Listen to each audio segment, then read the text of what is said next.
Welcome back, Hampshire chemistry students. Glad to see you here today.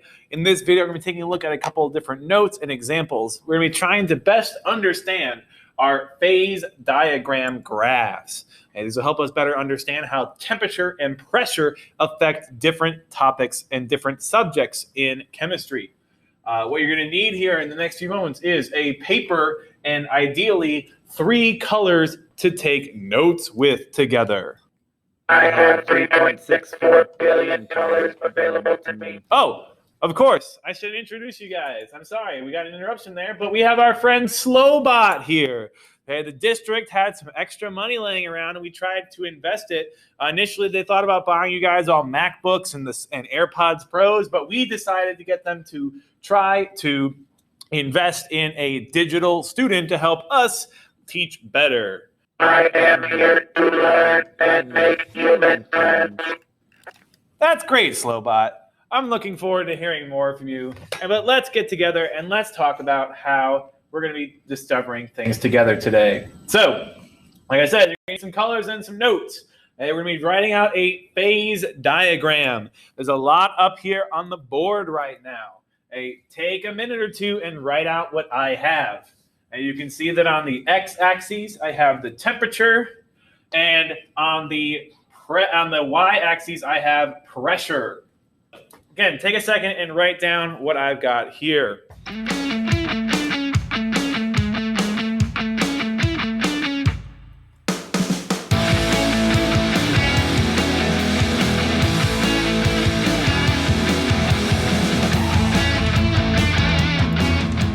Okay.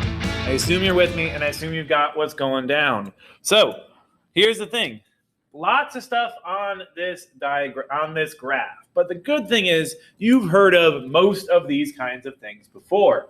So over here on the left side, again, like I said, we have pressure increasing in atmospheres. Sometimes you'll see the word atmospheres abbreviated as ATM. Okay, so that is the amount of pressure in one Earth's atmosphere. So 1 ATM equals 1 Earth. The higher you go, the higher the pressure. And of course, we have temperature here down on the x-axis. Now, every substance will have its own unique, different amounts of temperature and pressure that you'll see these graphs on. So make sure you're carefully looking at the axes. But so let's break down this graph. As you can see, there are 3 main sections that we're going to be discussing here together today. Okay, over here on the left, in the blue, okay, I have an area of the graph where I am on the lower side of temperature, but on the higher side of pressure. So high pressure, but low temperature. Okay, these are phases. These are states of matter. So hey, what state of matter is this guy going to be? Very simply, high pressure, squeeze together, low temperature. This will be solids. Let's talk about some other areas. We have over here in this section, down here on the bottom, we're kind of the opposite of our first example here. I have a very low pressure, right? We're lower down on the graph, and a much higher temperature for most of this. So here I have low pressure, high temperature. This is going to be where our gases live.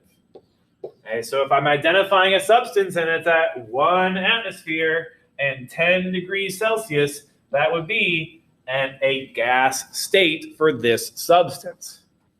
So finally, you can probably take a guess as to who our last one is going to be. Super gases? Oh, silly Slowbot. That's a good guess, but that's going to be a little bit incorrect here. We're thinking a little more simply, where we have kind of medium pressures and medium temperatures, and this is where we are going to see our liquids.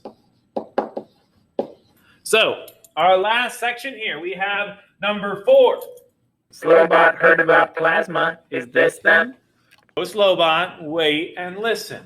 Okay. Here, I've got a situation here at point 4. Notice that it's encompassing all 3 parts. This is called our triple point.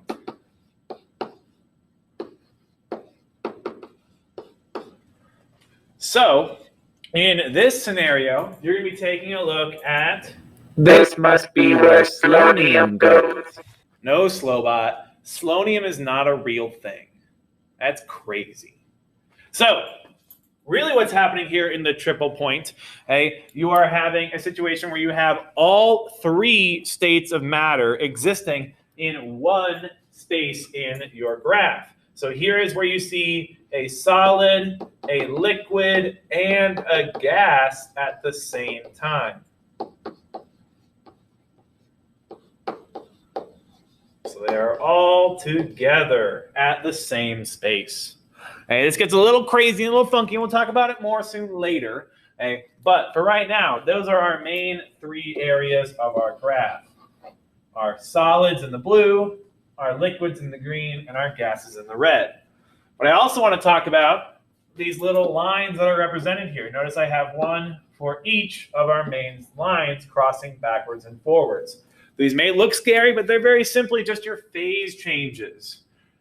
So if I come down here, we can take a look at some of these phase changes together. So a lot of these we will probably already be familiar with, right? If I'm going from a solid to a liquid, that is going to be melting. If I'm going from a liquid to a solid, that's going to be freezing.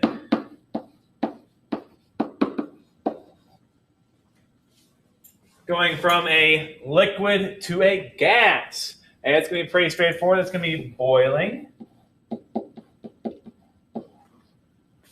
And a gas to a liquid, like on the outside of a soda can, is going to be condensation. So then finally, our last two, these ones are probably the least most commonly heard of.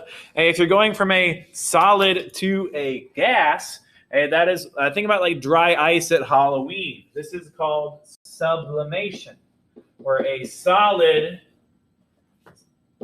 immediately turns into a gas. And then lastly, gas to solid. This one is by far the least common. That is called deposition. Not very common, but it does come up very occasionally when you see. I just don't want you to be confused by that term. So that's really it. Your graphs are just read very simply, whereas you can identify where things are boiling, freezing, and melting in their different phase changes. Thank you guys so much, and I'll... Thank you for allowing me to learn. Thanks, Slowbot. And I'll see you and Slowbot in the next chemistry lesson. Goodbye.